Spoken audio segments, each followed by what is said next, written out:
किया जाएगा बहुत ही सरल माध्यम से, सरल उपायों के माध्यम से। तो बिना देरी किए आइए अब कार्यक्रम की शुरुआत करते हैं और मिलकर स्वागत करते हैं हमारे बेहद ही खास मेहमान का, जो कि आज हमारे साथ स्टूडियो में उपस्थित हैं। जी हाँ, हम बात कर रहे हैं आचार्य शेखर चंद्र शास्त्री जी की। तो आइए सबसे पहले मिलकर उनका स्वागत करें। नमस्कार आचार्य जी, बहुत बहुत स्वागत है आपका। जी आचार्य श्री, आप हमेशा ही इस कार्यक्रम के माध्यम से हमें इतनी महत्वपूर्ण जानकारी प्रदान करते हैं जो जीवन में हम प्राप्त करके अपने जीवन में एक बेहतरीन बदलाव लेकर आ पाते हैं। और ऐसे में आज मैं आपसे ना कुंडली के बारे में जानना चाहूंगी। हमारे जीवन में कुंडली एक महत्वपूर्ण भूमिका निभाती है, लेकिन अगर एक साधारण शब्दों में समझा जाए तो कुंडली आखिर है क्या, किस तरीके से ये हमारी लाइफ में कार्य करती है? जी, कुंडली बनाई जाती है। सामान्य रूप से हम कुंडली बनाते हैं। क्या होता है, जब किसी का जन्म होता है, किसी जातक का जन्म होता है, तो उस वक्त कौन से ग्रह किस राशि पर बैठे हैं और कौन सा लग्न चल रहा है, उसके आधार पर कुंडली बनाई जाती है। कुंडली को कुंडली क्यों कहते हैं?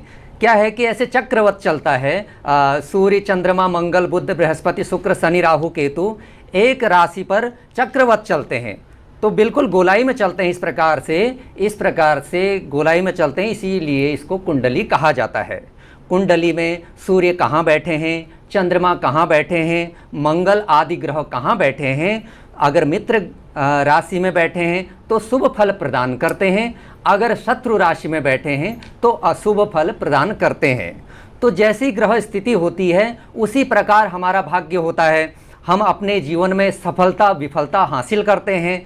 तो इसीलिए कुंडली बनाई जाती है कि हम पहले ही सावधान हो जाएं कि हमें किस मार्ग में जाना चाहिए, किस क्षेत्र में जाना चाहिए, कहाँ हमें सफलता प्राप्त होगी। इसीलिए कुंडली देखी जाती है और बनाई जाती है। बहुत सुंदर आपने हमें समझाया कि कुंडली की आवश्यकता क्यों पड़ती है, कुंडली किस तरीके से कार्य करती है। लेकिन एक सवाल मैं यहाँ पर आपसे करना चाहूँगी कि अक्सर देखा जाता है, क्योंकि कुंडली निर्माण के लिए अक्सर हमें अपनी सही डेट ऑफ बर्थ चाहिए होती है, टाइमिंग सही चाहिए होती है, प्लेस चाहिए होता है कि हमारा जन्म कहाँ हुआ है। लेकिन कई लोग ऐसे भी होते हैं जिनके पास अपनी कंप्लीट डिटेल्स नहीं होती, तो ऐसे में वो अपनी कुंडली कैसे निर्माण करवा सकते हैं? कुंडली का निर्माण तो तभी संभव है जब हमारे पास जन्म समय और जन्म तारीख और जन्म स्थान मौजूद हो।